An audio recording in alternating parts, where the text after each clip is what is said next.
Olá, tudo bem? Sou o professor Elton. A aula de hoje vamos falar sobre nacionalismos africano e asiático.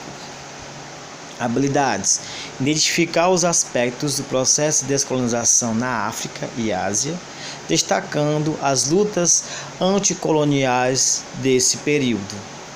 Os principais fatores da independência dos povos africanos e asiáticos foram a luta dos próprios africanos e dos asiáticos pela independência de seus países, o enfraquecimento das potências colonialistas europeias devido às perdas sofridas durante a Segunda Guerra Mundial, a força de movimento como pan-africanismo e a negritude, que são movimentos que vão lutar pela liberdade, igualdade de direito dos negros e a valorização da cultura negra.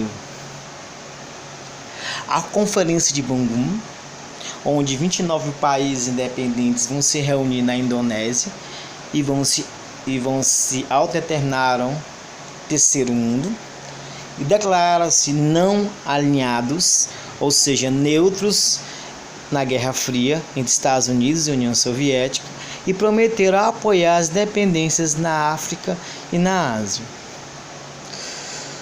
Um dos países que vão lutar pela independência vai ser a Índia, que era dominada pelos britânicos. No século XIX, a Índia era conhecida como a joia mais preciosa da coroa britânica, tal qual a grandeza do lucro obtido pelos britânicos no país, onde os indianos eram explorados. E Gandhi propôs e liderou a resistência pacífica, tática baseada na não violência e na desobediência civil, ou seja, os indianos eram incentivados a não usar e nem comprar produtos ingleses e a desobedecer às leis que os discriminavam dentro da própria Índia e não pagar os impostos. Gandhi também conseguiu reunir e unir hindus e muçulmanos que eram rivais em torno da independência da Índia. Pressionada pela resistência indiana e abalada pela crise decorrente das perdas sofridas com a Segunda Guerra Mundial, o governo britânico aceitou negociar a independência com os indianos, mas optou pela divisão da Índia em dois países. Por isso vai surgir a República da Índia, de maioria hindu, a República do Paquistão Ocidental e Oriental, de maioria muçulmana, mas em 1971 o Paquistão Oriental constituiu um país separado com o nome de Bangladesh. Outro país que vai lutar pela sua independência vai ser o Congo, que vai ser dominado pela Bélgica. A Bélgica domina o Congo porque o Congo é rico em cobre, zinco, manganês, urânio e diamante. Explorava as riquezas em troca de baixos salários pagos aos congoneses. A administração belga era autoritária e racista. Os congoneses não tinham liberdade de expressão e nem de representação. Para lutar contra a opressão e a discriminação racial, os congoneses organizaram uma série de manifestações de rua e greves pela independência. Pressionada pela resistência dos congoneses, os belgas se retiraram e o Congo se tornou independente. Outros países também quiseram sua independência.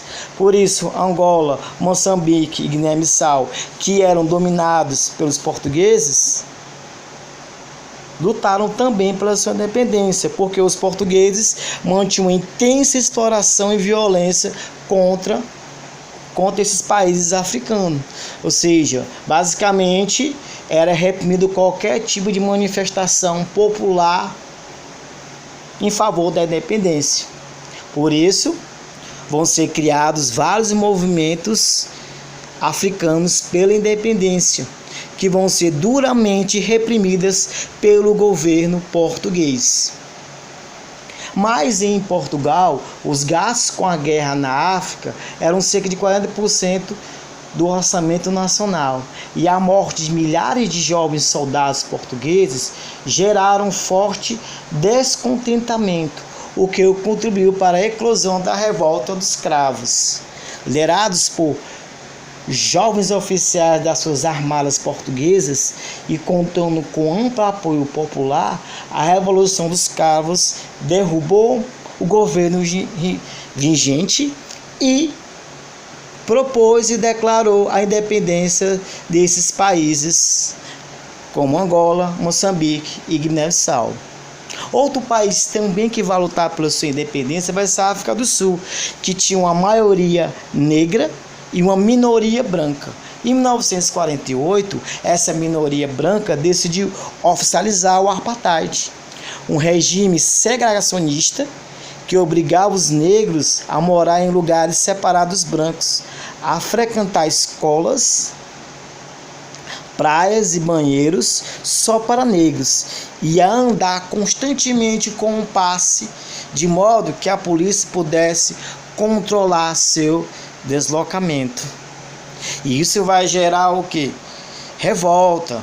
Por isso, a CNA, Congresso Nacional Africano, que luta pelos direitos africanos, vai promover várias manifestações contra o governo racista. O governo, com medo da CNA, prendeu os 8 líderes da CNA, entre eles o Nelson Mandela, que foi condenado à prisão perpétua.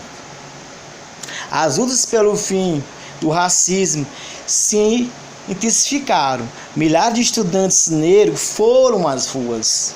Um episódio que vai ser conhecido como Massacre de Soweto vai acontecer, onde a polícia atirou contra as crianças e jovens que marcharam vestidos com seus uniformes escolares. 170 crianças foram mortas nesse episódio do Massacre de Soweto. E isso vai chocar a opinião pública mundial.